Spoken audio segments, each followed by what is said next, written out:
Bonjour et bienvenue à toutes et à tous. L'objectif de cette capsule consiste à s'initier au logiciel SPSS et d'apprendre comment créer une base de données. En fait, SPSS est un logiciel de traitement de données en vue d'analyse statistique. Et donc là, nous avons deux fenêtres différentes, vue de données et vue des variables. Cette interface présente les variables de l'étude. Quant à la deuxième, elle présente les observations des répondants en ligne et les variables définies en colonne. Maintenant, nous verrons ensemble comment créer une variable sur SPSS. Et nous prenons comme exemple la variable âge. Le nom de cette variable s'écrit dans la première colonne de la deuxième fenêtre vue des variables. Attention, dans cette case, il ne faut pas utiliser les accents et les espaces. Une fois que vous avez saisi le nom de la variable, vous cliquez sur Entrée et SPSS vous fournit ces informations par défaut, mais vous pouvez les modifier en fonction de votre enquête. Le type signifie le format de la variable, format numérique ou bien chaîne de caractères. Cette rubrique se réfère à la largeur de la variable. La rubrique suivante permet de préciser le nombre de décimales si la variable en comporte.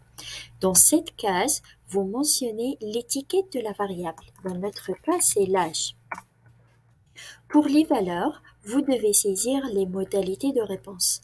Dans notre cas, nous avons 5 modalités de réponse. La première, la deuxième, la troisième, la quatrième et la cinquième.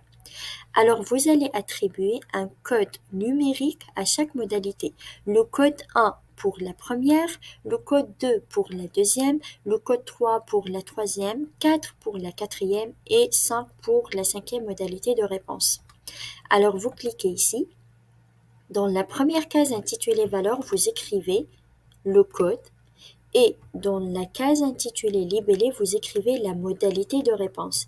Dans notre cas, la première modalité de réponse correspond à l'âge qui varie entre 18 et 25 ans. 2. Si l'âge varie entre 26 et 35 ans. 3. Si l'âge varie entre 36 et 45 ans. 4. Si l'âge varie entre 46 et 55 ans. Et finalement 5 si l'âge du répondant est supérieur à 56 ans. Et vous cliquez sur OK. Ici, si vous n'avez pas des valeurs manquantes, vous ne modifiez rien. Et par la suite, vous pouvez modifier la largeur de la colonne d'affichage de la variable dans la deuxième interface et de choisir l'alignement du texte à gauche, à droite ou bien au centre. Pour la rubrique mesure, elle permet de spécifier le type de variable traitée. Échelle s'il s'agit d'une variable quantitative, ordinal s'il s'agit d'une variable qualitative dont les modalités sont ordonnées en fonction d'une échelle de valeurs, par exemple le niveau de satisfaction des clients, et nominal comme l'âge, le genre, la nationalité, etc. Et dans le cas d'une variable nominale, il n'y a pas de hiérarchisation.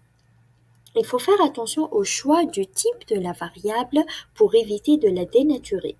Et finalement, par défaut, toutes les variables jouent le rôle d'entrée. Une fois que vous avez saisi la variable, elle sera créée dans la première fenêtre. Voilà la variable âge. Pour le saisie maintenant, si le répondant a coché la première case, c'est-à-dire l'âge du premier répondant varie entre 18 et 25 ans.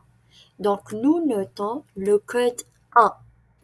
Si le deuxième répondant a coché la dernière case, c'est-à-dire son âge est supérieur à 56 ans, donc nous notons le code 5. En tout, vous allez noter les codes qui correspondent à chaque modalité de réponse. Voilà, nous avons terminé pour la première partie. Nous vous remercions pour votre intérêt et si vous avez des questions, n'hésitez pas à nous contacter. Merci, au revoir.